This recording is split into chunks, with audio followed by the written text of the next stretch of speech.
Hello everybody, Max here with some detailed information in regards to what was supposed to be presented on the Monday live show, and on top of that, elaborating a little bit more on some other developments and research that I found with this collaboration with the one and only Quant Papa. I also want to put out a disclaimer, and this is no bash on anybody. If you're the type of person in which you're like, QNT don't move much in price, garbage token, this might not be the outline you're looking for, and I won't waste your time. But for everybody else, stick around, tune in, hear me out from beginning to end, because I'm telling you flat out, this research might be some of the best we've ever came up with. Understanding the bigger picture, the digital dollar, what Quant is really doing, but most importantly, how. All right, let's jump into it. A reminder from the live show, there's this. Big event coming up. Unified programmable platform for multiple forms of digital money and digital assets. A viable objective, says Wendy Gallagher, co-founder of Future Finance. Notice what is cited here. You have this event. It's going to be tomorrow, June 13th. And it says more from who? Gilbert, Verdian, Quant. But even Six Digital Exchange. And we have talked about them before. Of course, the BIS and some other key ones here as well. As we jump into the next part that you're going to see here, which is, let's be honest, very interesting. You will also see this citation from the BIS, from bis.org, in fact. Talks about a platform based on a new blockchain, the Overledger, built to support real-time peer-to-peer cross-border payments and foreign exchange transactions. Back in 2022, they did this pilot, but we're beyond the phase of pilots at this point. But the point was, even back then, real value transactions, they were conducted. Your key takeaway should be that real value transactions, because at the end of the day, we could talk all day long about some of this stuff, but what will it be worth in the future? So, a little bit more about this. Let's take you over to here. This is Nadine Shakar, excuse me. Gotta stop relating this later to Tupac, right? But the point is, at the bottom of your screen, the screenshot. What was that from? Well, basically, it was from the U.S. House Committee on Financial Services. And this was a live feed from even networks like C-SPAN and so on. But you got to keep in mind, like we pointed out, what is this next generation of this infrastructure? And why are all these people from so many different organizations pitching the whole idea of what they have found in these test pilots? It's because we are finally at the next stage, the next big step to pitch it, or we can get these regulations. We've been talking about this for years. I remember when I first came into altcoins, 2021, I heard the rumor of the idea of proper regulations, because once the crypto Wild West ends, as we know, then will we have regulations? This is why some people are saying that this bull market for crypto will be the last. You agree with that? We can agree to disagree. But worth pointing out, as you can see, there she is. On top of that, you have this guy, Mr. Carlos Domingo, okay? And understanding, the bigger picture, even with him. Why is that? Well, jumping into this next part, the Securitize. You will see here what is, in my opinion, really important. And I'm going to go ahead and full screen this where you can see it a little bit better. So, again, guys, the bigger picture. Securitize. Banks see the need for programmable payments today. Quite a game changer for them because business models can operate in a more efficient way. Securitize's tokenization platform provides a solution for businesses that want to deliver a new era of automation, self-service experiences for investors. All right. And what you're also going to see is this as well, basically speaking, and that is understanding that that gentleman pitching this literally to House Democrats, Carlos Domingo, and he already did it. He did speak in front of the U.S. House Financial Services Subcommittee on digital assets, financial technology and inclusion. Like he says, let's go. Here's another one. This is from the block. If you're not aware about Securitize, what does it say? That CEO, Mr. Domingo, calls for clear digital asset regulation and House Financial Services hearing. It's all coming together. Presented in New York City. Insightful discussion on tokenization. The what? The $1 trillion opportunity. Not billions, but trillions. And yeah, Chainlink was there as well. And some people feel as though it's just them, but it's not just them. Look at this for a second. Let's share this. I know I'm out of the screen, but I wanted to put emphasis on this. This is USDF Consortium. And when I was doing the live show, I elaborated a little bit about this, but I had more research that we didn't get into. So you have this straight from USDFconsortium.com, if you want the reference. Bank delivered digital dollar. This is happening. Bringing blockchain innovation to the real world through creation of blockchain native bank payment rails. USDF is the banking industry's answer to the need of the digital dollar. Blockchain tech can make payments more efficient, improve traditional banking services, etc., etc. Definitely make it more affordable, right? But here is the connector. This is what you guys have been waiting for, let's be honest, quite some time since Monday. And just like you see on the screen, this is a big, big deal because you will see the Quant connection. And as people will say, screenshots or it didn't happen. Well, guess what? It happened. Boy, did it ever happen. Because look at the citation all the way from June of 2022. SAT architecture draft. Yeah, we're going to connect the past to the present and give you an idea that assets don't just necessarily fly overnight, but you don't want to know something? While we're all waiting for that flip of the switch, it's understanding that Rome wasn't built in a day, and neither was the Overledger, and neither was regulations and all this stuff. But guess what? They tested a bunch of stuff. Why is this important? Gilbert Verdian. Thanks, Thomas. You know who he is, right? Mr. Hargroves, pronouncing that right, from the Quant Network, for that latest draft of this architecture. Based on what? Previous ODAP drafts. And most importantly, yeah, you read that right, that highlight, USDF Consortium creating a tokenized USD or US dollar with member banks, corporates, Emerant Bank, Connect One Bank, Primus Bank. They all joined the founding members of what? Yeah, you read that right, New York Community Bank. And that event recently took place in New York City. We have some other ones here. Some of these are familiar, some of them aren't. But the bottom line is CBDCs, depending on the use case, will most likely be financial infrastructure that will be provided to national payments infrastructure, such as faster payments in the UK. And we will cite that towards the end of the outline. Closed networks for security and availability requirements and only open to participants of the network. Remember we talked about the central banks are doing like a central bank marketplace with all this, and they picked Quant. Here's another citation for you guys, just in case you're not on board with some of this.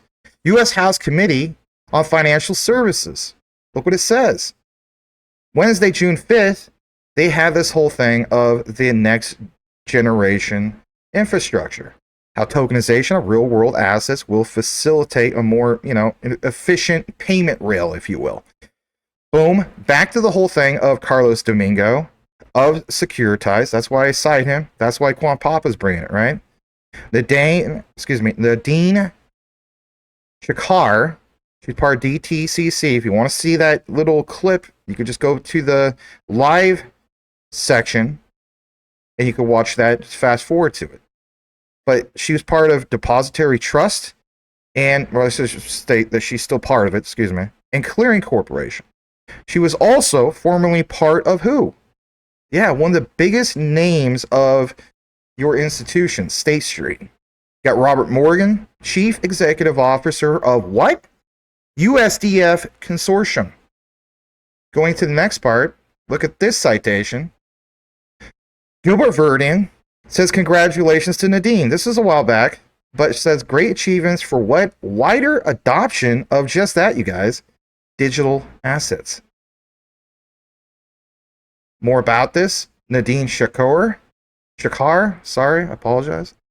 Big day for blockchain, digital assets, real world assets. How so? Citing the global custodian. Now we understand BlackRock is the biggest when it comes to that, but you have the whole thing of the DTCC to acquire blockchain outfit security in statement move to future-proof its business. Chief Executive Officer Frank LaSala tells global custodian that DTCC is going to play a larger role in blockchain by focusing on interoperability and the things that come with it. Whole outline in regards to that. Jumping into this. If you go to, LinkedIn, good old LinkedIn, you will see these two and also the reference from Coindesk. Now, it's in another language. Quant Papa speaks different language, so, he has it screenshot as that. But the point is, this all dated back not just like last week, understanding that this even dated back to October 13th, 2022. How so? Quant Network laid down the foundation, guys. Like it says, hearing from Caroline Butler of BNY Mellon, and boom, Nadine Shakar. And remember, like I said, back then she was part of State Street. That's huge. Now she's with DTCC. Interesting. All right, this next part. BIS. What did they do? Recently, you see that there's a screenshot. Project Enbridge participation form. Given that Project Enbridge custom-built DLT is Ethereum virtual machine, listen to this, because a lot of you guys complain that why the heck did Quant select, Ethereum? They should have went with whatever else, but we've given you multiple examples, guys, of what we have stated more than enough times, that when it comes to Quant, they're blockchain agnostic with the Overledger. We've given examples in the demos. You want settlement? You want RTGS? What can you settle with? Well, Quant can switch easily to the XRPL, to switch to IOTA. Recently, switch to Polygon. Pretty much switch to whatever it wants, and if it's not on that list of 100 different ones to switch to, put in a request, and they're going to get the job done. There's nothing else like that, right? A little bit more about this for a second. So, here's the point I want to get into. Given that Project Enbridge custom-built DLT is Ethereum virtual machine, the MVP platform, like it says here, does what? Well, basically, it's going to act as a test bed for add-on technology solutions. Remember how Quant has all this stuff when it comes to APIs? New use cases, interoperability with other platforms. Private sector participants are hereby invited to propose new solutions. Right, been there, done that. About the potential use cases, etc., etc.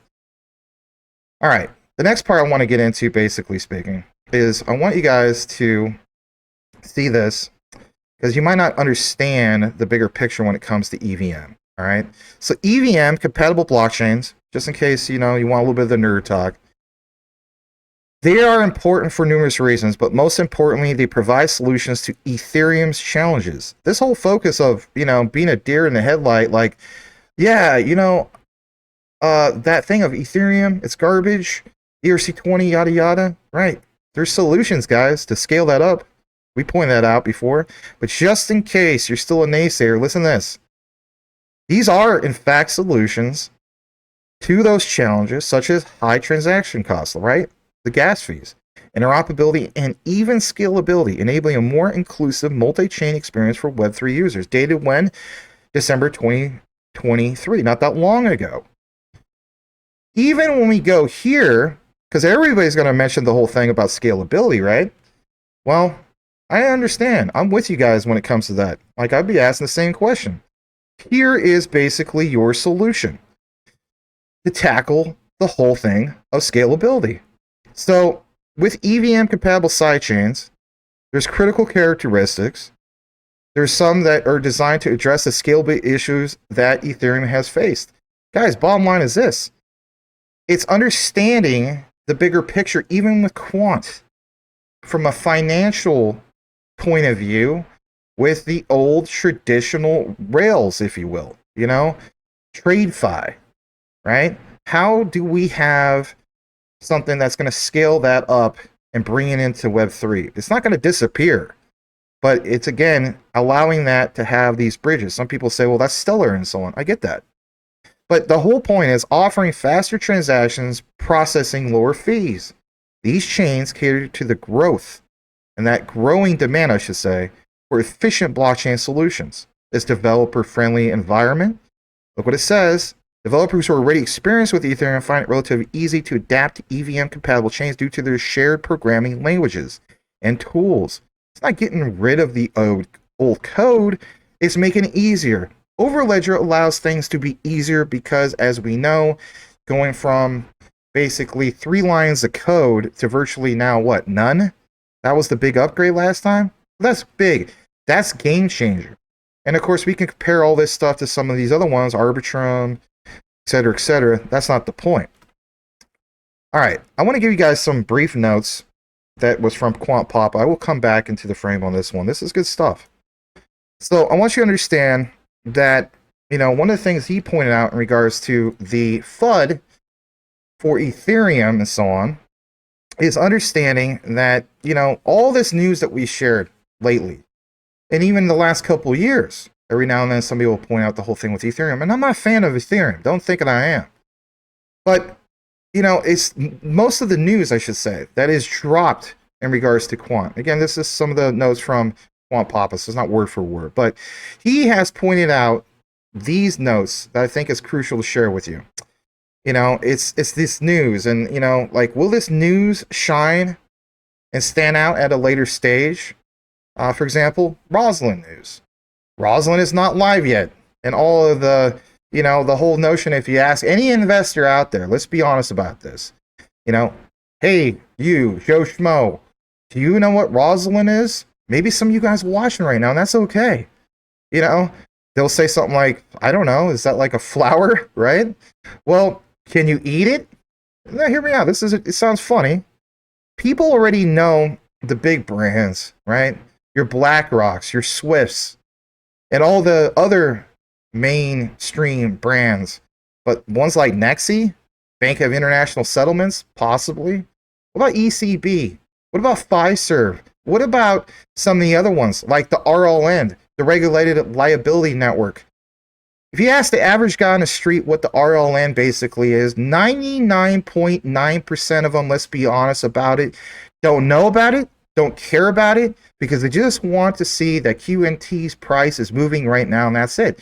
And I get the frustration. But again, this asset class and what it's tied to, the bigger picture, it is Enbridge. It is Project Agora, and we cover some of these things, and some of them does fly right past people's heads because they hate the idea that they put in all this time, and this stuff isn't taken off yet. Again, key thing is yet. They think that all this is just a bridge somewhere in the real world. I know it sounds corny, but hear me out.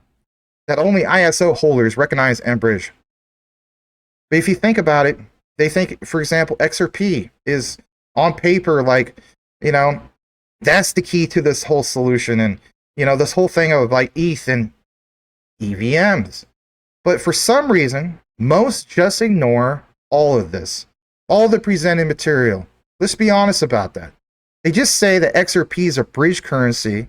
So are, for example, Enbridge. And that they do the settlement, and XRP also must be used to, or Ripple must be also used to get XRP, and that every chain can do settlement, or not necessarily every chain can do settlement, but specific ones that are tied to, ISO 222 and so on. And some have been pointed out to be faster, and let's be honest, some happen to be slower, and we know this. But one reason XRP was faster than, for example, the bigger market is because it did not have smart contracts. And this is something that's been discussed about a while back. And most of the time, smart contract chains are slower in settlement. Hence, some people pointed out, like, yeah, why would you want to use that?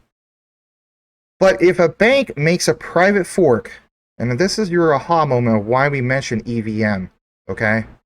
If a bank makes a private fork of Ethereum, like off that chain, well, they may not have all the meme coin traffic, or they may very well, I should say.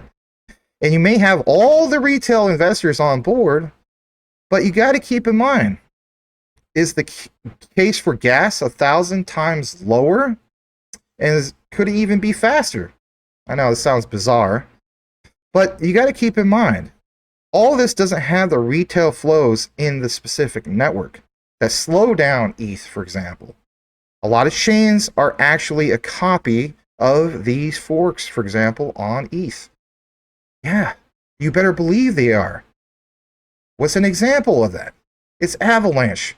Believe it or not, it's also BNB. Base, the new Base. Even like the likes of Chainlink, for example. They're all copies with, for example, like a template that was originally used and then called it's a whole new blockchain. You got to respect that Quant decided to go against the grain and create the Overledger, a blockchain operating system that allows for interoperability with hundreds of blockchains and counting. So, is the bottom line proof of work, proof of stake, etc., etc.? You guys got to also keep in mind, like what Quant Pop is talking about here. Everything will improve. Everything will evolve. Do we see those examples tomorrow? There will become, or I should say, there will be chains that we'll never hear about. And that's a given. There's some that I probably never heard about today. Maybe it's some that you never heard about, but they're coming around. Some just came out of the woodwork recently that I saw on my top 500 list. And I'm like, who the heck is this? Who the heck is that? But the point is this, that Quant Pop is trying to make. He feels as though there's no way in hell that this end game in this industry is going to be where like some chains will come on board with only like a little bit of TPS. The point is that some will do 100 million TPS, or in this case, like when we talk about M10, 1 million plus TPS for the financial institutions. That involves, guys, massive loads of data. And that basically could very well be everything being put on chain. The references even to the likes of Michael Saylor stating that, that's why he's all big on Bitcoin. But that's old school technology, right? BTC. It's important to understand making the infrastructure and how long it took to do this. And I know I'm elaborating a little bit longer on this than maybe you guys are cool with, but Quant Papa makes a great example about this because it's the ability to see the growth and see an upgradable foundation. Here's an example. On the PC with Windows, you can upgrade the tech on that. For example, NVIDIA graphics cards. If you look at that, for example, well, that's just one tech, and it won't necessarily work. You need to buy, for example, a PC, a custom-built PC, where you have software on the PC and the hardware below it, and watch that grow, and the software on top of it, and how it becomes faster and better, without being stuck in what? A silo. Think about that for a second. Think about how that applies to blockchain. You understand the bigger picture, what Quant is trying to do.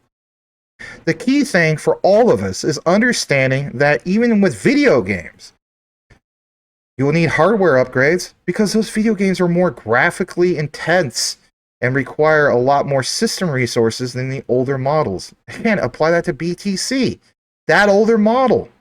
So if we're talking about Web 1, Web 2, Web 3, wouldn't it make sense that you would need to upgrade that infrastructure? I think this video game comparison that Quant Papa made is a great example. We can get quantum computing. You better believe we can get that. We can test the speeds of distributed ledger technologies, and it will all be incredibly interesting. But you need to all understand that we are all here very, very early. And with that said, it's not going to be necessarily a flip of the switch with Quant. Although I'm betting on the end of 2025 with mandates, but that's just me. But the whole key thing is understanding that real innovation happens.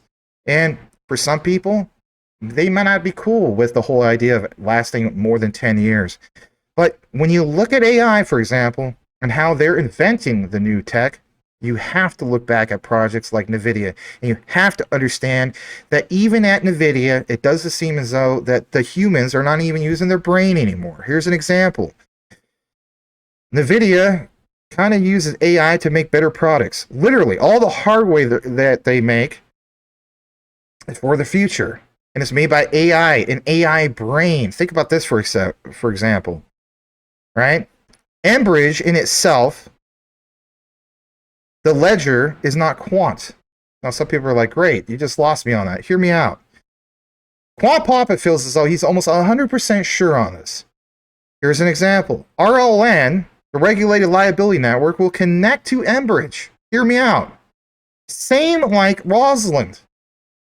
Imagine if Enbridge blockchain is made by Quant. Now, some of us feel as though, yeah, it absolutely is, but we don't have anything definitive. But we can connect the dots all day, can we not? But when you actually look back into Quant, back in the day, they did have a blockchain lab. Look it up for yourself. And that they basically made a data chain that will compete versus who? Hyperledger. Hyperledger is a mainstream brand when it comes to all of the bigger picture. But the point is, even though it seems like speculation, you better believe if this doesn't smash the whole thing of ERC FUD, I don't know if it ever will for anybody else. And let's be honest, there'll be people in the future who will never see this video.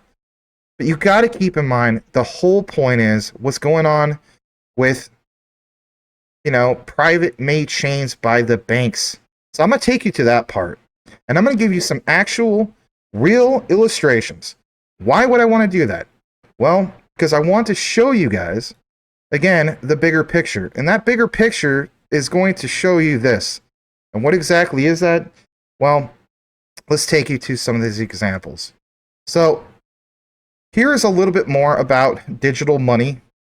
And this is happening tomorrow, about a unified programmable platform for multiple forms of digital money, digital assets. You have Gilbert Verdian here. You have Marco Kessler. Remember, we talked about SDX.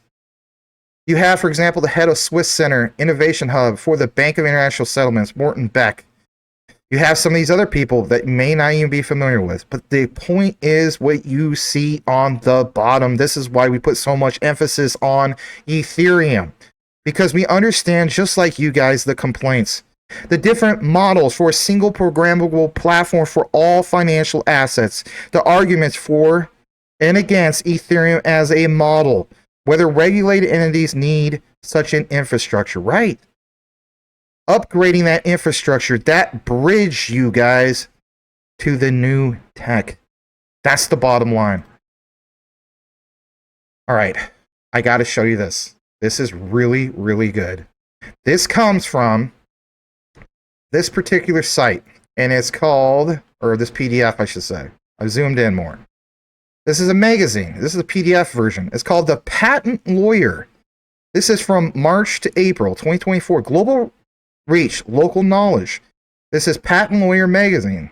Most of us are not into this. The power of paralegals post-pandemic. Talks about, for example, this part over here. How they investigate all this, but in regards to IPs, in regards to blockchain, like what in the world is this all about? So I want to jump down to this and highlight some of the key people, or persons, I should say, for this. So give me just a moment to pull this down, and you're going to see this lady. It's this lady, I should say, right here. It's an interview with Helen Commit. She's part of Quant. Interview with Helen Commit, general counsel at Quant. In fact, she is the patent lawyer, and she discussed this in a recent interview, if you will. She gives her background and so on. And I don't want to get into a big, long thing on this because this is obviously going to be a long outline. But she is the general counsel, right? She is the only lawyer, in fact. And she came in, like it shows in the highlight, as the first in-house lawyer And previously, Gilbert Verdian, he heavily relied on outside lawyers. And she states that she sits on the ELT and gets involved in strategic decisions. So the role is incredibly varied, but listen to this.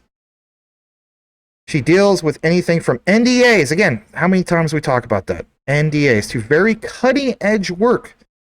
Guys, I'm going to zoom out for a second where you can see me for a moment. This is what we're talking about. Don't get this whole narrow vision. I don't mean that disrespectfully. Because we are retail. I'm retail, you're retail. None of us are part of the bigger players of the institutions. It's understanding that when you hear talk, even from Brad Garlinghouse of Ripple, when he states that their focus is not on retail, okay? I want to always pay attention to what the bigger players are doing, the institutions and so on, and you better believe that NDAs are a real thing, and you will not see those confirmations about news like you would hope it to be dropped left and right because you just want to see non-stop price action. So with that said, let's zoom in a little bit more. Let's get into a little bit more about this and why it's important. So, yes, it is difficult to know where to start, but her role, incredibly varied. She's busy. I love this statement. How is Quant working to make distributed ledger technology simple, trusted, future-proof? Well, we know about that, right? But she elaborates that, you know, when they first launched the Overledger platform, she states that while she's not a software engineer and she can't do any coding, it was easy for her to set up and launch her own digital token. So that's what they do with everything. They try to make it accessible for companies, or as many as possible. That's the bottom line. That's the bigger picture, right? So again, they even reference things in regards to AI, net carbon, and it's a nice read up if you want to look into it. But now I want to take you over to here. And the bottom line is understanding this bigger picture. So there was a testimony from that particular event with the Democrats of the House, and look what it says. Here's the link for all you guys that want the full link. Go to docs.house.gov, right? So there's a URL at the top. Take a moment to snatch that if you want to do it. Here's some of the, the juicy parts. That way you don't have to sit through 3 hours of this. It's the testimony. And look who is highlighted on your screen. Let me double check my settings. Okay, you can see it just fine. Guys, I'll tell you flat out, the digital dollar is coming and Quant is behind it. How so? Well, everything that we've highlighted numerous times, multiple deep dives on this channel. You go back to the old content in the video section. I focus more on research and not doing time-sensitive material. But the bottom line is, guys, Robert Morgan, Chief Executive Officer, USDF Consortium. Look what it says. It mentions next generation infrastructure, how tokenization of real-world assets will facilitate efficient markets, June 5th, 2024. And again, USDF. Remember how we showed that earlier? Look at this. Here's another one. This is another citation from the same site. USDF is also proud to participate in what? Industry-wide initiatives such as the RSN, right? Regulated Settlement Network. Remember how we talked about the RLN, the Regulated Liability Network, going from one thing to settle. Guys, you may think this is Greek. I want you to understand this in layman's terms. And let me come back into the whole thing. So, as we know, when it comes to the Overledger, what do we show in the demos? And again, go into my video section and see it for yourself. Or just look up some of the stuff, on a simple Google search. You're going to look for the demo. And it shows, and a lot of people have seen this. If you're new, you haven't seen it, it's okay. You can still find it. It shows in the demo that on the Overledger, they can do what? Switch from the garbage ERC20 token to what? The XRPL, IOTA, XDC, etc., etc. Right. Because we know that we can connect to the bigger picture of things, a unified ledger, but what do we need to settle with? Are we going to settle with real-time gross settlements with garbage Ethereum? Of course not. Boom, back to this. Yes, back to this. Hopefully you're still here. Watch this. Listen to this. Be glad that you simply did. So it's very important when you see some of these statements to understand why myself, Quant Papa, highlight some of this stuff. All right. Project is a collaborative effort by large banks, payment networks, payment networks, guys, and other regulated financial institutions to explore how the creation of a shared ledger that includes commercial bank deposits, bank reserves, so on and so forth, but U.S. Treasury securities. Remember how even Larry Fink said that you would see this happen? And remember even like the stellar connection with Treasury securities. Other tokenized assets might improve settlement infrastructure in the United States. Boom. Yeah.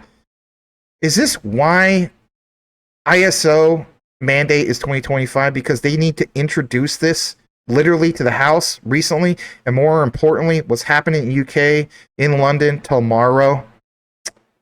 I'm just saying. But look at this. Despite the promise of this technology at present, there is significant regulatory uncertainty that limits banks' ability to adopt these innovations. Right. You have to lay down the framework. You have to lay down the infrastructure. And then after you do that, you do what? You do test pilots. And if everything pans out, then you give your final pitch. Just like me back in the day, when I pitched my game idea to a couple VCs, I had to show something. I had to show what I did. All right, look at this part. Regulated Settlement Network. What does it also show on the screen? In May, USDF, that's right, guys, when you see that term, digital, US digital dollar, for example, right? That group showing the large banks, or, the large banks and payment networks to announce the launch of an industry proof of concept designed to explore the potential of DLT to upgrade existing financial infrastructure. And look what it says. The Regulated Settlement Network, RSN, POC, is designed to explore the use of a shared ledger among permission parties to settle tokenized deposits and reserves, U.S. Treasury securities, and other assets. Wow. Do we not understand the bigger picture yet? How about interoperability? Yeah.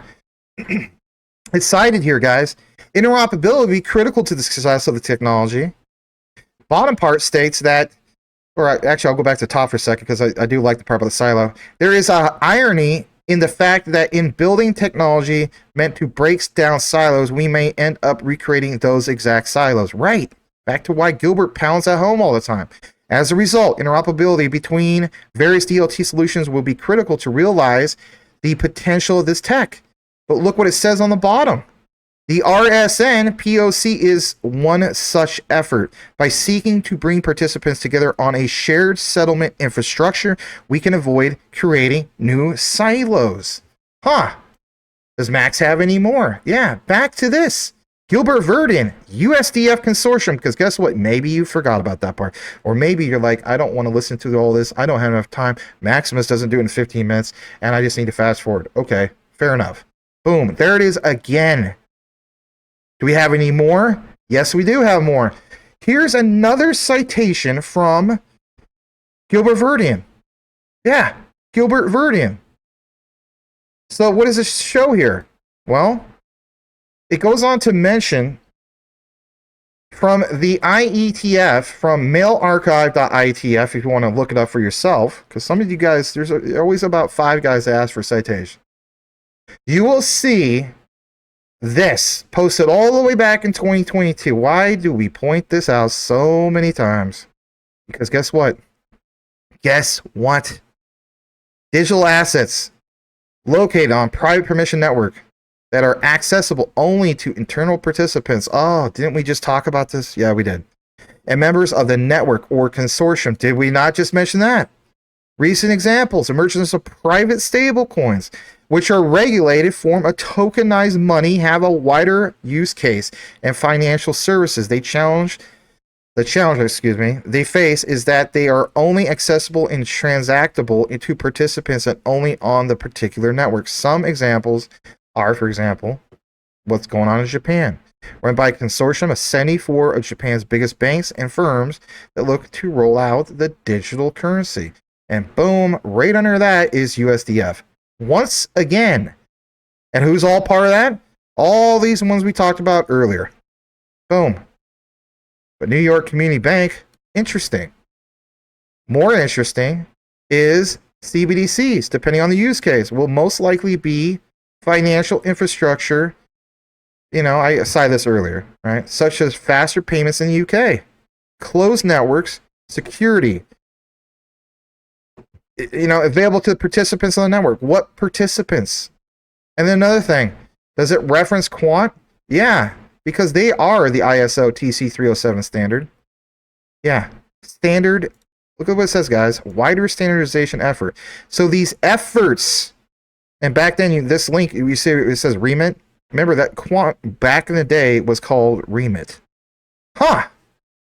Is Max done? This is, I know, this is well detailed outline. You know, some people will sit through it and some won't. I might not even get a lot of views on it, but you want to know something? My God, at least I brought it to you guys, because guess what? Look what it says also here. Quant, enter the commercial stablecoin. Commercial stablecoin. Do they cite USDF? Boom. Boil it, mash it, stick it in a freaking stew. All we needed to do was connect everything. Privately issued digital currencies backed by fiat or commodities will become essential counterpoint to CBDCs issued by regulated private companies, financial institutions, banks. They're already live. One consumer-facing example is Circle's USDC is now the 5th largest digital currency with a market value of USD 52 billion. But that has always been what? Stellar's plug. And why people complain, Stellar's price doesn't move. Guess what? Do you have examples of like mass adoption yet? We haven't got there yet. This has to be introduced at a bigger, broader, like we got to have, you know, these legislatures on board. We have to get these regulations, right? That's the next step, guys. That is plain as day the next step. So that's, for example, Stellar's plug. What about Quant's plug? Think about this for a second. Everybody is excited about the US, you know, I should say the digital dollar. I mean, from the perspective of like, I'm not excited about that. It's control. I get that. But my point is, from a Quant perspective, what you're invested into, right? So it says, others include USDF Consortium. It's an initiative by 10 FDIC insured US banks to create what? A bank minted stable coin on a public blockchain. Huh. There's other examples. You know, I talked about this with Jasmine, DC, JPY. I'm not getting into that today. But boom, USDF is cited right there. All we had to do is just take a little blast from the past. All right, how about another thing? You guys have pointed out, how does this connect to the unified programmable ledger, right? Boom. This is Quant Network citing, you know, Augustine Carstens once again, how the unified programmable ledger could unleash an explosion of innovation in payments back to everything that's being introduced to House Democrats at, like, how long ago? Not even a week ago? And how money comparable to the rival of a smartphone, look at that. Payments and money comparable to the rival of a smartphone, according to BIS General Manager Augustine Carstens.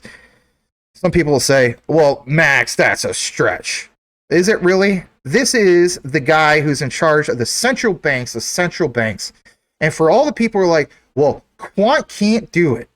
They don't have the infrastructure. What about Nexi Group? What about Gilbert Verdian's background with Vodafone? Oh, yeah, I forgot about that. Yeah, all that's there. All that's in the research. And guess what? I love doing non-time sensitive research because guess what? Back in the old days before the internet, remember we have, you know, card catalogs. We go to a library, you try to find some things because you're going to forget about it. Check out our card catalog here on this channel if you choose to do so. All right, a little bit more about this. Jump into the next part. I know it's quite a bit. And if it ends up being a long one, it ends up being a long one. I don't know. I'm going to get some criticism, but I'm going to do me and you guys do you, or you get what I'm saying.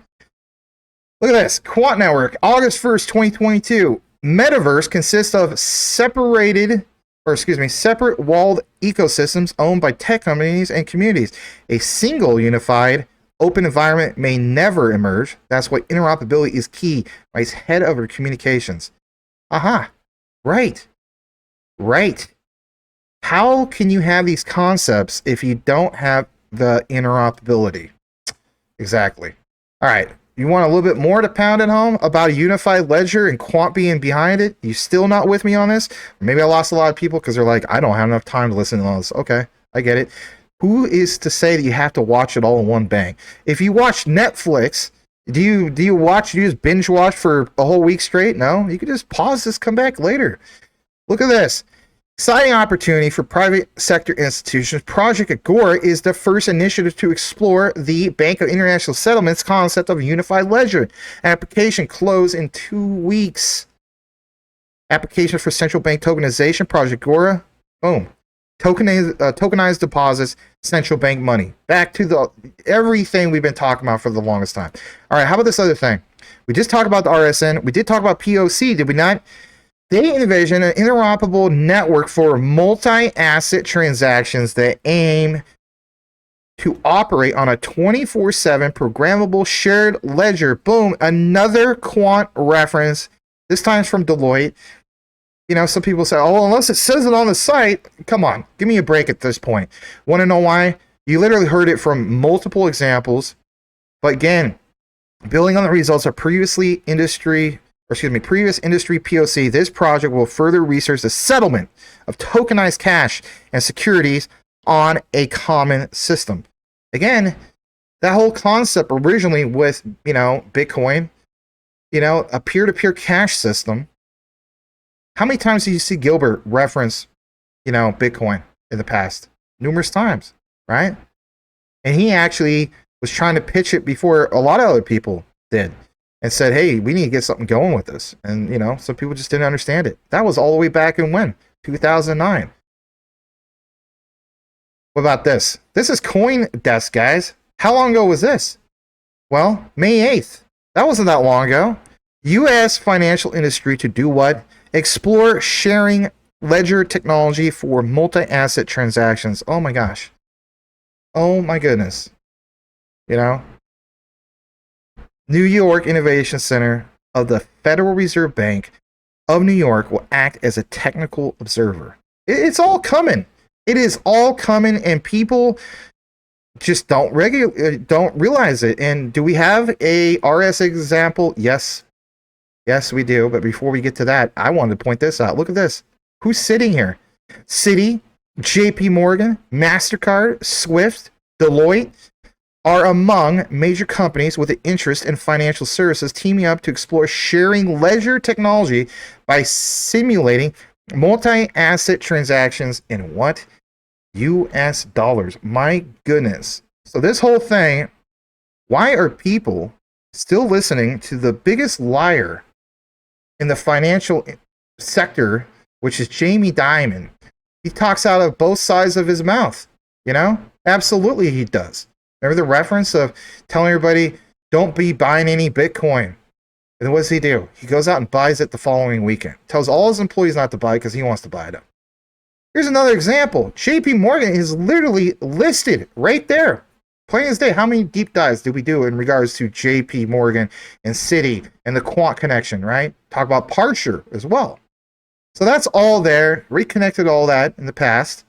But this solidifies it. This pounds it home that much more that retail would be like, well, Jamie and Dimon said this. Jamie Dimon could give a crap about a retail narrative. He's going to do his own thing. You know how that goes. Jump in a little bit more about this for a second. I do want to read that key highlight for you guys because it's worth pointing out and it's definitely worth not skipping. The research project titled What? Regulated settlement network. Boom. There's another boil it, mash it, stick in the stew moment. RSN proof of concept will explore the potential of bringing commercial bank money, wholesale central bank money, securities such as U.S. Treasuries and investment grade debt to a common regulated venue, according to a statement shared with what CoinDesk. Aha. Wow. Yeah. Wow. All right. You may think I'm done. I'm not. I do want to jump into this. And you may be wondering why. Because I want you guys to understand the connections. RSN US POC overview. This is a screenshot from Quant Papa from a long video. And, you know, this would end up being like a course at this point. What is RSN US POC? RSN US POC's experiment with the goal of addressing inefficiencies within existing systems and exploring the potential benefits of shared ledger tech. With tokenized central bank money, tokenized commercial bank money, and tokenized securities on the same network, financial market participants may experience reductions in settlement times, 24/7 settlement capabilities, increase operational efficiencies. But what does it show right below it? You see right below it, U.S. settlement, but these two highlights, domestic U.S. security DVP settlement, interoperability use case. Aha. What about the other example? Well, domestic tokenized deposit PVP settlement interoperability use case. And then even on the POC out of scope area, public permissionless blockchains. I mean, does it not keep getting better and better and better? You better believe it does. All right, check this out. Do we have actual proof? Here's probably the ultimate boil it, mash it, stick in the stew moment, at least in my opinion. I mean, maybe some people don't agree with this, and that's okay, but that's just, you know, kind of like the way I look at it personally. And I get it, you know, some people can agree to disagree. All right, just double checking my settings. So here is the plumbing. Everybody, you know, I should say everybody, but some people want to see the actual plumbing, how this actually comes together. Look at this screenshot from this long presented thing with the UK Finance EY R3 Quant solution overview. I know you may be asking, well, how did we get this stuff?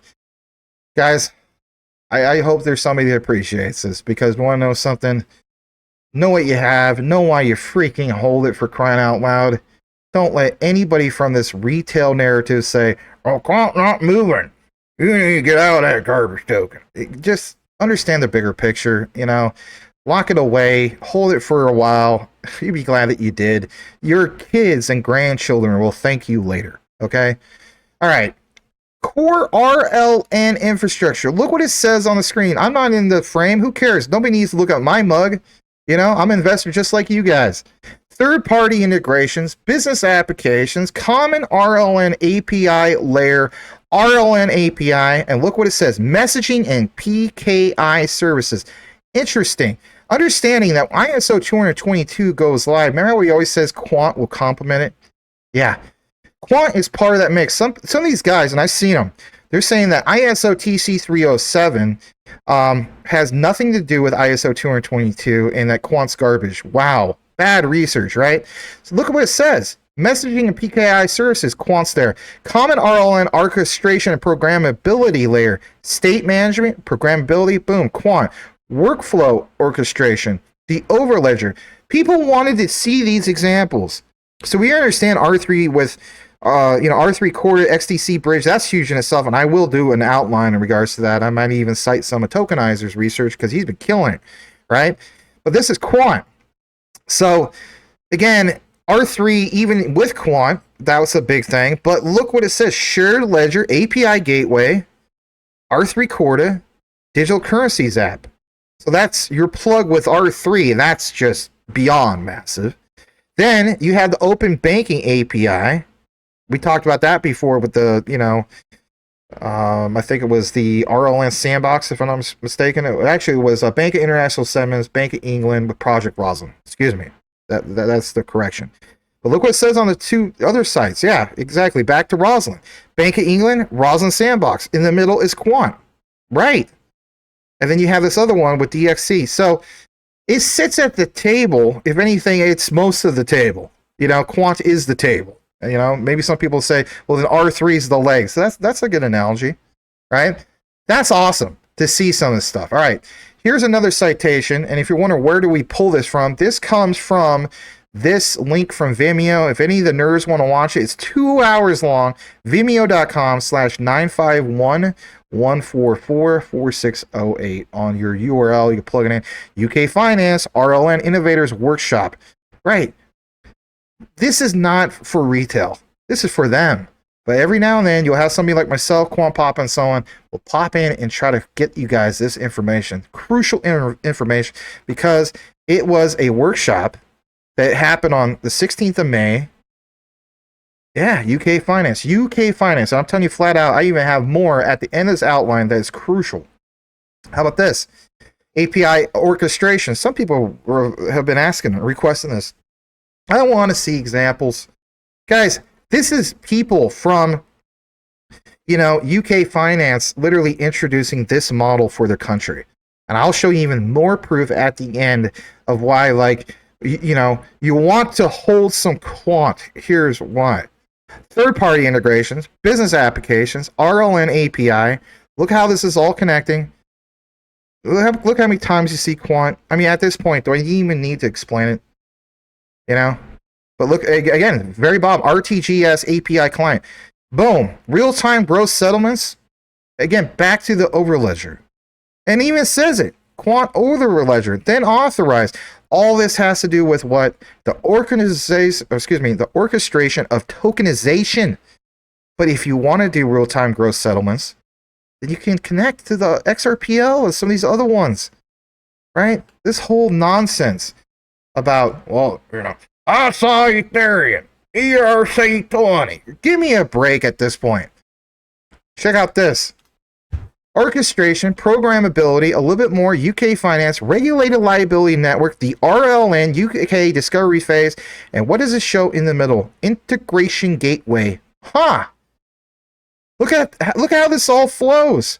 Regulated stablecoins, e-money issuers, other banks, how it all flows to the RLN. Huh. I get why Max did all those deep dives in the past with Quant Papa. Yeah, you better believe it. All right, just real quick. We have to address the elephant in the room of RTGS, real-time gross settlements. How does it work? Real-time gross settlements, RTGS, electronic form of fund transfer where the transmission takes place on a what? Real-time basis. Yeah, that's right, real-time basis. Over 60 countries worldwide use RTGS systems. RTGS systems are typically run by central banks of a country. Often these systems are what? Integral components of the country's economy. And can I show you an example? At the end of the outline, it will be your grand finale, and you'll be glad you stuck around for it. Here's another screenshot. We have pointed out, you know, Lloyd's Banking Group in the past. DLT applied to commercial bank money could facilitate payment innovation, streamline correspondent banking network. Look at this. This is incredibly interesting. And look at what it also shows, an international network of networks, even the United States. It's happening. It's literally happening, and people just don't realize it. And look what was also cited on the bottom right. Onyx, JP Morgan. But yeah, you better believe Jamie Dimon is going to deny that. Make commercial bank money interoperable, guys. Correspondent banking, network with smart contracts. All right, I'm going to try to rapid fire go through some of these. You see here on this panel, remember, you know, you're like, where did that video come from? Here's where the video presentation came from. Tony McLaughlin, head of emerging payments from Citibank. Far left. This time we have illustrations. Lee Brain, director of R&D at Barclays, sitting next to Gilbert Verdian. Obviously, there's Gilbert Verdian. I mean, I don't need to introduce him. Richard Brown from R3. Technically, I shouldn't have to introduce him, but teach his own. You have Moonbee Shaw, head of digital assets over EY.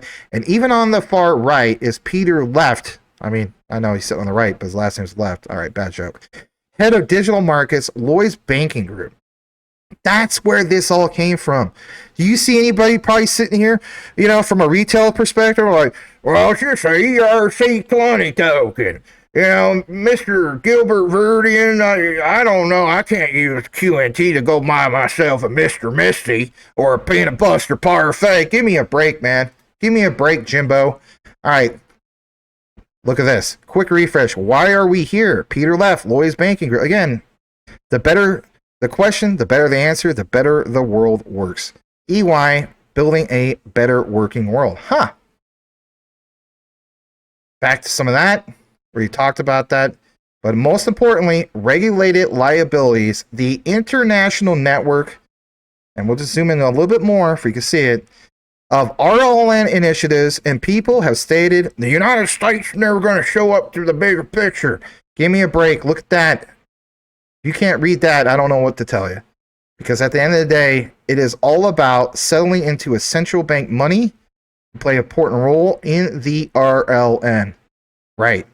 Interoperability. We already talked about that. There's another screenshot of that. I don't want to get into that anymore.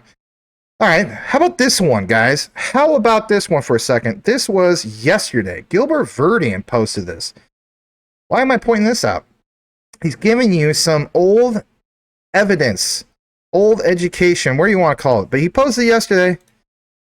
People are stating that Gilbert Verdian is not, he doesn't understand TCP/IP. Give me a break. He's part of the, he has connections to the Internet Engineering Task Force. They are the founding fathers of the Internet. TCP/IP Illustrated Volume 1 Protocol, 2nd edition. Look at this. Why would he cite this? Look at this. The implementation. Gary R. Wright. W. Richard Stevens. If you're a real nerd, you understand this. TCP/IP Illustrated Volume 3. A TCP for transactions. HTTP. NTP. And the Unix. Now, I'm going to show why this is really interesting. You think that Gilbert Verdian doesn't know squat? He's a phony. I don't like that guy. All right, I'll show you a little bit more. And I'll even show you a little screenshot. So, look what it says here. It says, specifically, I consider myself a technologist with an upbringing in business and deep background in technology security. Having over 20 years in industry experience, I have worked across government, in Downing Street, HM Treasury, Cabinet Office, Ministry of Justice, even health. I mean, come on, even his wife, right? Private sector, CSC, EY, VocalLink, like I talked about earlier, HSBC. Look what it says. For me, it really all started with Unix, as in Gilbert Verdian. Being introduced to it at the age of 6. My goodness. Like, I'm trying to get my ABCs down. And Gilbert Verdian was introduced at 6. It fascinated him on how it worked. I mean, come on, man. This guy, this is his passion. He gets it. Now look at this. This is from a private chat. Gilbert Verdian, I guess Quant Pop and some other people. Don't ask me how Quant Papa gets this stuff. It is what it is. It says, personally, I also started out using Unix X6. Previous jobs, he used technical skills background to protect entire countries' economies, enterprises from security threats. We are as technical as it gets. Love being deep in technology. Yeah. Yeah. You got to respect it. You got to reference that. Here's this thing about, BlackRock and Aladdin. I didn't necessarily want to get into that again because I shared this in the past. You can check out the deep dive about it. If you're wondering what one it is, it's a thumbnail that literally shows Gilbert Verdian, and then you have, for example, Larry Fink, and it looks like he's pulling strings. He's in the middle of the thumbnail. You can check it out for yourself. You can't miss it. It's the only one of the ones that are there. Look at this for a second. Finextra. I'm going to share this. It's going to pound it all home. Some people will say, well, why can't you just put this in 10 videos? I'll do me, you do you, okay? It is what it is. So look what it says. United States, as in USFS giants, explore multi-asset settlement using what? Share Ledger Tech posted when? Last month. Boom, there you go. Once again, host of major U.S. financial services firms, including Citi, JP Morgan, Visa, taking part in a regulated settlement network proof of concept that will explore multi-asset settlement using Share Ledger Tech, run by regulatory agency SIMFA, participation of Swift, MasterCard, etc., etc. But boom, I already talked about POC. Aha. Yeah. Investigate how shared ledger technology will be used to settle tokenized commercial bank money, wholesale central bank money, U.S. Treasury securities, and tokenized assets. Already explained all this about how this all comes together, but it's there. Go look at it for yourself. You go to finaxer.com and find that out for yourself. All right. A decent amount left. You may think that this is the longest deep dive. Don't need to be this long. Hey, it is what it is. May 9th, 2024. It looks very similar to the UK's Regulatory Liability Network, a financial market infrastructure operating a shared ledger with central bank money, commercial bank money, electronic money on the same network, being managed by who? UK Finance. Now you may be thinking, you're just getting excited just to get excited. No, I'm not. Watch this. Who's this? This lady, who is Rachel I don't know, says projects like the RLN will eventually transform not just payments, but settlement and capital markets too. Huh. She's the editorial lead. Well, how about this? The Finternet, because obviously, excuse me, I try not to say a lot because people say, don't do that. It's Augustine Carstens introduced the Finternet, right? So Finternet will transform the lives of 8+ billion people and 300+ million businesses if we all come together, right? Is this why he's so gung-ho about a central bank marketplace? I think so. But most importantly is when you get more into it, who are some of the examples about the Finternet? And most importantly, did we not forget what's on the outline about a unified ledger? The unified ledger is the Finternet. Oh, I get it now. New model proposed by the BIS, Nadan, Kenny, and even Augustine Carstens. Look at the quotation. Finternet as a vision for the future financial system. Multiple financial ecosystems interconnect with each other, much like the internet. Motivated behind the Finternet is India's success of DPIs, UPI. Yeah, what happens when it's not just India, when we take this thing worldwide? That's the key thing. Tokenization allows us to change the way we do financial transactions. Is there API reference? Yeah, the very bottom above that quote, the concept of a unified ledger or ledgers does not mean one ledger to rule them all, but it's for example, a single ledger that encompasses all financial assets and transactions in the economy, depending on the needs of each jurisdiction. Multiple ledgers could coexist. Application programming, interfaces, APIs, right? You better understand that's Quant. Could connect these ledgers to each of each other's parts financial system that exists outside the Finternet. That's a typo right there, but Finternet. Again, understand the bigger picture. Quant connects everything. It's an API everything for Web3. All right, a little bit more about this unified ledger. So look at this. Is a unified programmable platform for multiple forms of digital money and digital assets a viable objective? Panelists. Yeah, Gilbert, Verdian. Who else? Marco Kessler, head of digital securities at SDX. Interesting. Why is it interesting? Because they have agenda points about the different models of a single programmable platform for all financial assets. And back to the beginning of the outline, the arguments for and against Ethereum as a model. Huh. Elaborating a little bit more, back to Six Digital Exchange. Why would I show Marco Kessler? Because he points out that interoperability is essential for advancing blockchain tech adoption. Aha! I'm giving you guys, and also Quant Pop, and I should say we, are giving you multiple examples to pound at home. This is a treat for everybody who stayed the course and watched this darn video.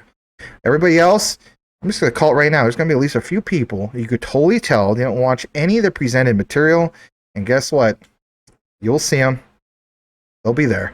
It says, in the latest Lakeside chat, Marco Kessler, head of digital securities at SDX, explores how it's critical, the whole role of this, from bridging traditional and digital infrastructure to facilitating access across tokenization platforms.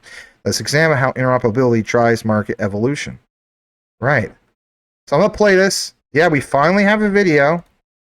And it's going to be on mute because it's just music. But check this out for a second. Lakeside Chats, the world's first regulated digital market infrastructure, now open for business. And this was recently posted. Huh. So is something going to happen? Oh, this is just a nothing burger. Max, you just gave us a 1 or 2 hour long lecture on nothing. Hey, call it what you want. At least I'm going to point this out a little bit more. It's an interview with Marco Kessler, head of digital securities. And it goes on to mention interoperability is an essential aspect of advancing blockchain tech adoption. What is your perspective on this? It goes on to mention a few key things. And I guess I will play this part. Hold on. Yeah, let's play this. I think interoperability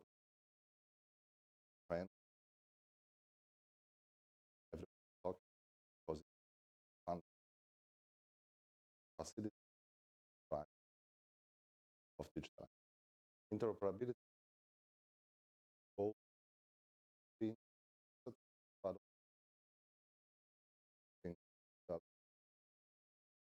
We at SDX structure, so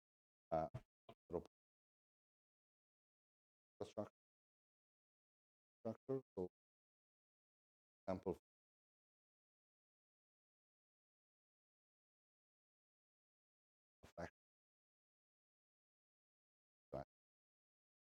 interoperability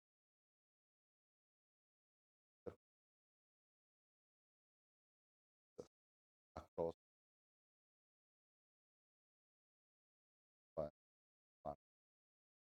across the globe who then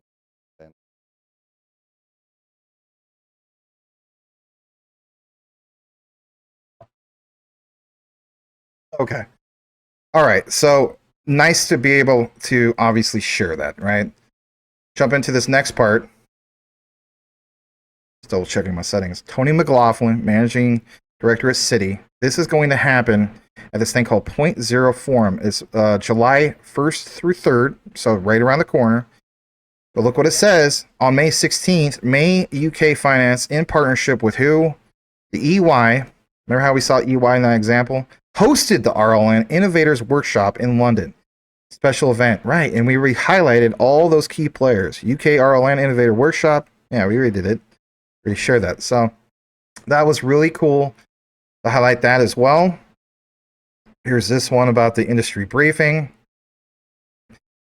I want to share this as well. This is just a little bit more bonus. I know this is a big outline, guys, but check this out. June 11th, literally posted yesterday. And this comes from, because I know some of you guys want the citation, electronicpaymentsinternational.com. If you look up CBDC-must-work-offline. Okay, so CBDCs must work offline. Let me just double check that you guys can see this. Yeah, you can. Okay. So must work offline if they are able, if they are able to be rolled out successfully.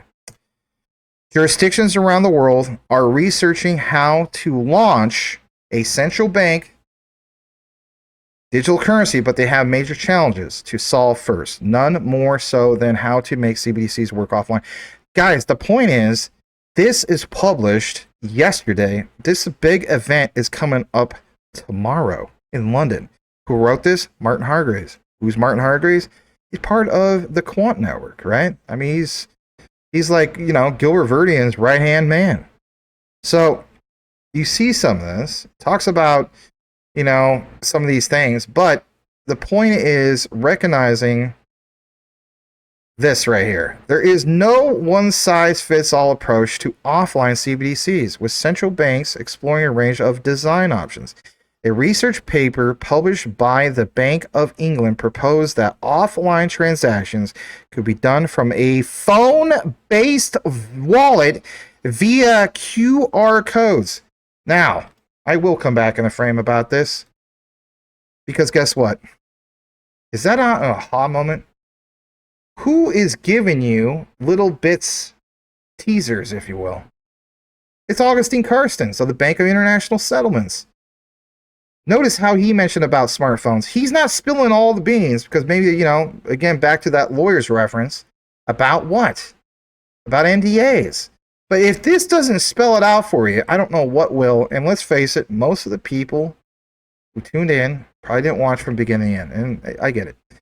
I don't understand why people who are old school can't just hit the pause button and come back to it later like we used to. But I don't know. Maybe it's just a new thing with maybe the younger crowd too, you know. It's just like they never used a VCR back in the day. It is what it is.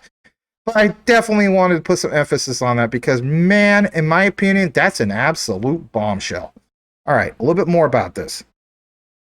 We're almost done. You could kind of follow on the top of my many tabs, right? You know, I know a little bit different format today. I'm actually using OBS instead of StreamYard today, but nonetheless, that was incredibly an interesting find. All right, let's get into this next part. You know, yeah, going down, a new tool in the financial inclusion toolkit. What would be that tool? Well, the offline functionality of CBDCs will play a fundamental role in fostering greater financial inclusion, particularly for people living in areas that lack the what? The technical infrastructure needed to remain connected, or for the percentage of the population who are unbanked. Even Stiller talks about that, right? While 90% of these people in high-income countries have easy internet access, this figure drops to 55% or lower to middle-income countries, with the Bank for International Settlements citing offline use as the most crucial element for promoting financial access. It is paramount that central banks looking to implement CBDCs continue to research into how they can conduct secure offline transactions. Again, it's supply and demand kicking in, guys. When do you see some of this becoming parabolic? And who wrote this? Martin Hargreaves, Chief Product Officer at Quant. Do you understand how this all comes together? I really hope you do. All right. This is from Digital Bytes, and you may be thinking, man, you did enough. I don't need no more. You need a little bit more. Digital currencies, the challenge of using them offline. This solidifies and pounds home just a tad bit more back to what Martin Hargreaves talked about. Why? Because it's revolutionizing the payments.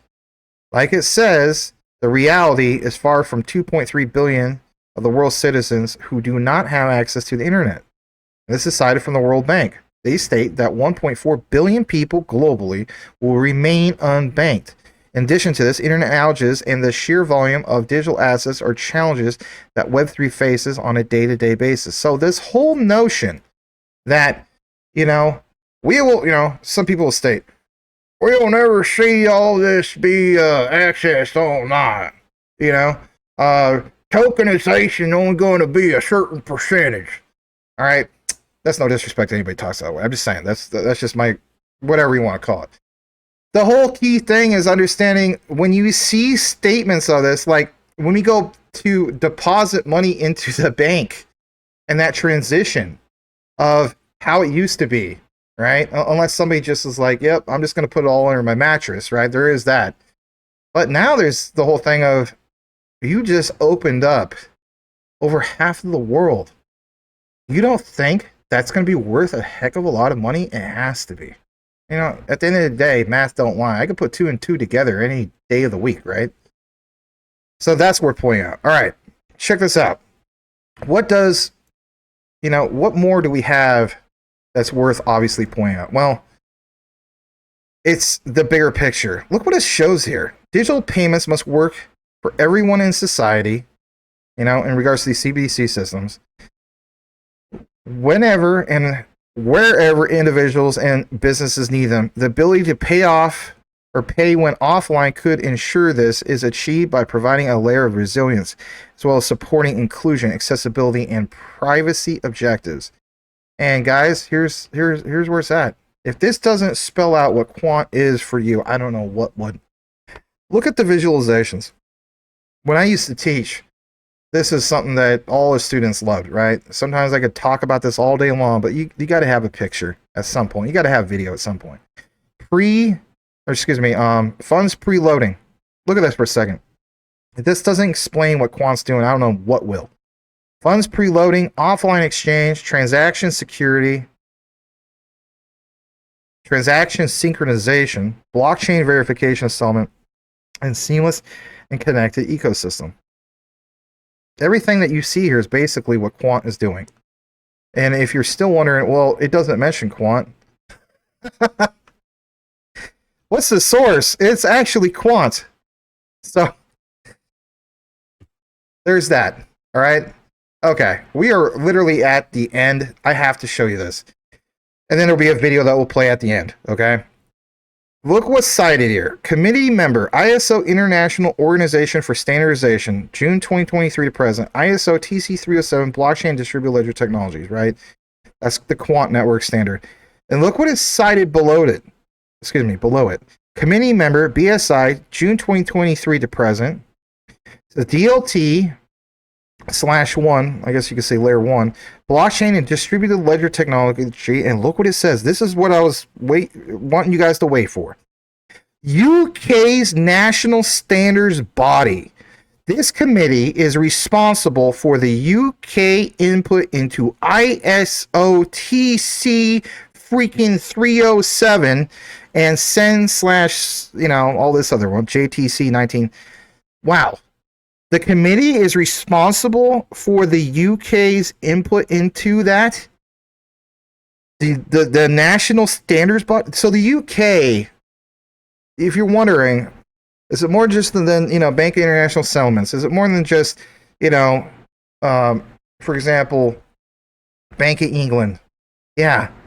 The entire UK is, national standards body is going to this standard. There's your answer. That is beyond massive. Or the price is $89 for QNT. It's garbage. All right. Enough about that. Look at this for a second. Yes. If you're wondering, because some of you guys are saying, Max, you referenced earlier the whole notion of that Bitcoin reference about like a peer-to-peer cash system. Is this Quant's version of trying to do that? Yeah, you could call it that. I mean, say what you want. They could scale up with M10, and that's 1 million TPS. So, look what it says about how this is encouraging in regards to, strong focus on ensuring offline capabilities. How so? Because for central banks across the world, or exploring CBDCs, developing a secure and reliable digital version of cash for users, regardless of whether that the person is connected to the internet, is imperative. CBDCs can usher in a new era of faster, more efficient, and interconnected payments infrastructure to fulfill its potential at scale. This is a new form of money, must be accessible to all. I get it. Some people feel as though that this is doom and gloom. But also understand that, Mr. Gilbert Verdian and even Martin Heidegger has decided, it could be used for good. Some people said, no, this is a big lie. It's all going to be used for evil. I don't agree on that. But that's where we can agree to disagree. But I won't be sitting on the sidelines like I did with BTC when I first knew about years ago, and giving into that narrative as other people get wealthy. All right. Check this out. This is good stuff as well. This is going to, in my opinion, at least be the icing on the cake. Okay? So here you go. RLN, guys, you read that right, from Ledger Insights. Let me just go to the top. Largest UK banks join regulated liability network trials as R3 Quant Tech is selected. Yeah, posted back in April. Ledger Insights, a lot of other researchers use this quite a bit. But you guys got to keep in mind, it's the tech. RLN technology. On the technology front, Quant participated in the Bank of England's Project Rosalind trials for digital pound that use APIs for provider integration. This is why, again, I say Quant will do it all for APIs. By including Quant, it helps provide continuity with what works. Several of the banks have experience with R3 Corda's enterprise blockchain. And we talked about this before in the past. So, boom, it's all there. And what was the other citation, real quick? Yeah, here it is. RLN selected R3 and Quant as technology partners with XDC. That's a typo. You notice how they put XDC. Leading the system integration work. UK Finance is the project coordinator with help from EY. Remember how we showed EY earlier? And even Linklaters. The aim is to develop a prototype to assess the benefits of the shared platform. Who's doing a prototype to assess everything going on as we speak? Remember? You guys remember? It is basically New York, right? Yeah, we talked about that earlier. So it's all coming together. And at the end of the day, that's what's important. All right, here's your ultimate icing on the cake moment. I don't need to be in the frame for this because this is good stuff. Parser. We've investigated and done deep dives about Parser in the past. Go check out some of the old deep dives. I believe it's anything that mentions City and Parser. Parser, global clearing and settlement, always on, instant, and it's atomic. And look what it mentions, guys. Cross-border payment volumes by 2027 should be $250 trillion. Wow. 120 billion will exclude FX costs spent to facilitate transactions. My goodness. And what does it also state? Parser's unified ledger serves as a worldwide, real-time, and secure source of truth, operating continuously without the associated risk of downtime or counterparty risk. The decentralized programmable platform effectively eradicates silos and the need for reconciliation, facilitating wholesale settlement, innovation through composability, interoperability, and tokenization. These advanced capabilities enable programmable value transfer and enhances transaction efficiency. All right, do the math. All right, I'm not going to do it with you. You can do it yourself. Take even just 1% of 250 trillion. Let's lowball it. 1% of 250 trillion, and you can imagine how much the QNT token will be worth. Can we just leave it at that? Can we leave it at that? So with that said, I'm going to play this last segment, and it'll close it out with this video. This video was deleted. The audio was deleted. I don't know why, but it was. I at least got to share that at the very, very tail end of the live show, but I want to include it here. Listen to it. This is only about a couple, 2.5, 3 minutes long. Listen to what is being mentioned. It's very important. Hopefully you enjoyed this. It may be, some people may feel as though it's too long. But this is not necessary for everybody. This is for the hardcore quant enthusiasts. In my opinion, this might be some of my most important research ever. And again, right to Quant Papa, his most important research together. A collaboration, if you will. I hope that if you're new, I've earned your subscription. Please make sure you subscribe. Please hit the like. It's free. It doesn't cost you anything. And moving forward, know what you have. Know why you hold it. Treat Quant as one of the greatest long-term investments you ever made. And that's all I can say about that. Thanks again. We'll see you on the next one. And this unified ledger concept, which has now become adopted by the BIS, is really kind of like based upon the RLN thinking, which is what if we had this shared ledger, FMI, financial market infrastructure, on which there are multiple asset types, especially central bank money and commercial bank money. So UK, we've got a retail focus. BIS just announced Project Agora, which is a multi-currency use case involving 7 central banks. It's the Fed, it's the Bank of Mexico, it's the Bank of England, Banque de France, Swiss National Bank, Bank of Korea, and Bank of Japan, focusing on cross-border payments. And in the US, we just had announced something called RSN, Regulated Settlement Network, which is testing the multi-asset thesis. And in the US, just to kind of give you a flavor of what the experiment is there, the different assets that we're putting onto RSN are central bank money, commercial bank money, mortgage-backed securities, and US treasuries. If you think about it, in the US, all of those assets currently live in their own silo. Central bank money is in Fedwire. The US treasuries are in Fedwire for securities. The mortgage-backed securities and investment-grade debt is in DTCC, and the commercial bank money.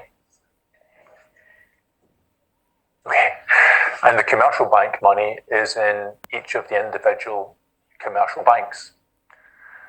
So we've got the UK project, we've got the Project Agora, the BIS project, there's the US project. If you look into Brazil, the Drex platform is essentially the same as RLN. It's wholesale CBDC, but the consumers actually integrate with the actual use cases are operated in commercial bank money tokens. If you look at the CBDC pilot in Korea, it's exactly the same, wholesale CBDC and commercial bank money tokens. The recently announced wholesale CBDC pilot in Hong Kong, it's exactly the same. So what's going on? What is driving these developments? Well, number one, it's the recognition that public-private collaboration is required. Some of you guys ask what cold storage solution I use.